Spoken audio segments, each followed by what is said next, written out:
right behind you.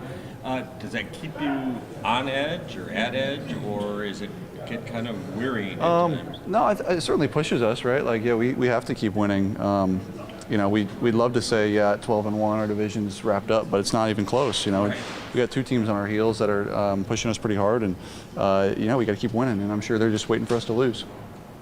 There's been a lot of personnel changes in Buffalo's defense since the last time you guys played them. Do you see anything differently from how defense plays? I know it's still Sean McDermott making the scheme. So do you see anything differently from the last time you guys played Buffalo? Sure, yeah, a little bit different. Still, they are who they are, and we know that. And I think they're extremely sound, extremely well coached. You can tell that a lot of these guys have been in that scheme for quite some time, and they know what they're doing. Jared, Dan was talking about the collaborative nature of the culture here and how much he tries to listen and his staff tries to listen.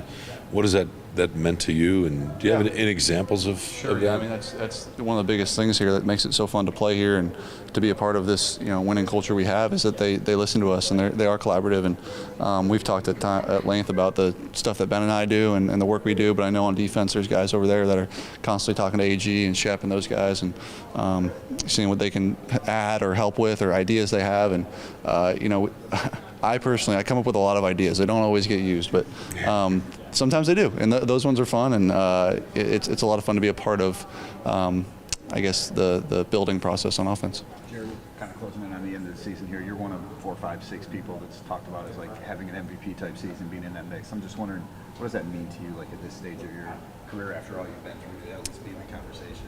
Yeah, to be honest, not much. I mean, it's sure, I've been playing well, and a lot of guys have been playing well, though. If you're a quarterback on a good team, you're probably going to be in that conversation. And it's a credit to all the guys on this squad. We've had a really good year up to this point, got to finish it off, and sure, it's cool to be recognized in some ways, but it doesn't really mean anything, and we want to be holding that trophy at the end of the year, and nothing else really matters. Josh is another guy that's obviously in it, just wanted to talk on what he's done. He's a stud. He's a stud, man. He really is. He's their engine, and tough to stop. Our defense is going to do what they can.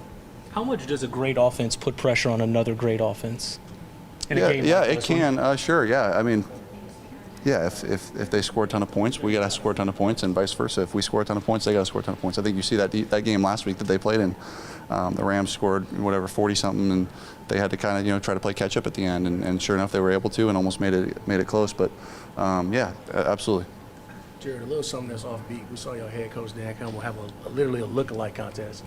Guys came out. I don't know if you heard about that. No. In All right. Where was it 22 at? contestants in Detroit that came out. And All right. Lookalike like Dan Campbell. So I'm asking you this: for somebody to be as successful Dan Campbell, what's like some traits? Oh, man. Something that Well, the facial hair, right? Like you got to have the goatee and the mustache. Big dip in, always. big chew in. The smile, the way he smiles, and his big wide smile. Yelling at guys if they're not doing what they're supposed to do. I don't know. That's funny. I'd love to see that. How cool is that to have him have like a cult following like that, for you to see it, from the time he got here to Yeah, it's guys cool. having a lookalike? It's crazy. Yeah, it's cool. It's cool. He's a hell of a leader for us and a hell of a head coach, and I know he's got a ton of fans, and rightfully so. Just asking about Ben, as far as what you said about sharing ideas and what's. Have you ever thought about getting into coaching maybe down the road? Is that something that you would maybe TV analyst? I'm in year 9 of my NFL career, and I have not thought about coaching at any point. You can hit me up in like 15 years, and we'll see where I'm at.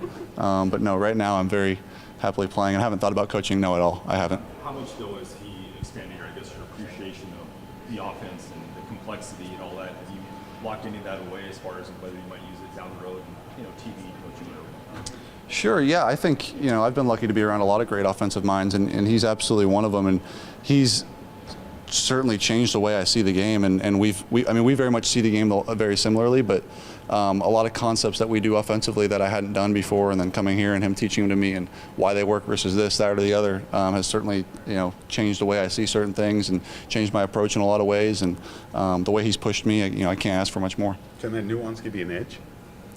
In what way? Well, maybe in a more successful way. Yeah, sure. Yeah. I mean, we're going back now a handful of years, but I've got my history with the Rams, and then he's got his history with the places he's been, and we were able to meld some of it together, and create what we're in now. And yeah, it's constantly evolving, constantly changing. But yeah, sure, we have a lot of different viewpoints, and it's not just him. There's a ton of coaches up there that have been around the league that have a lot of different views on the way they've done things. And when you have a lot of great minds coming together, it's a good thing.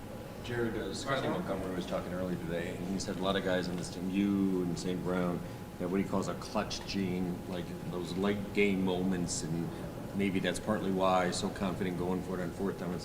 Do you think there is a clutch gene, and what creates it? Like what? Yeah, I don't know if I know that's like the phrasing, the clutch gene. Like, is it in my DNA? I don't know. I mean, or is it in anyone's DNA? I don't know. I think it's the ability to like know when those moments are, and to not change who you are or what you're doing. And I think Dan talks about it all the time. Like a lot of people, when pressure happens, their heart rate spikes and they do something out of the ordinary, or they try to do too much. And I think what I try to do is try to remain the same. And I think I do a pretty good job of that. But it's a constant work in progress. And yeah, it's hard. But I think it's guys either have it or they don't. And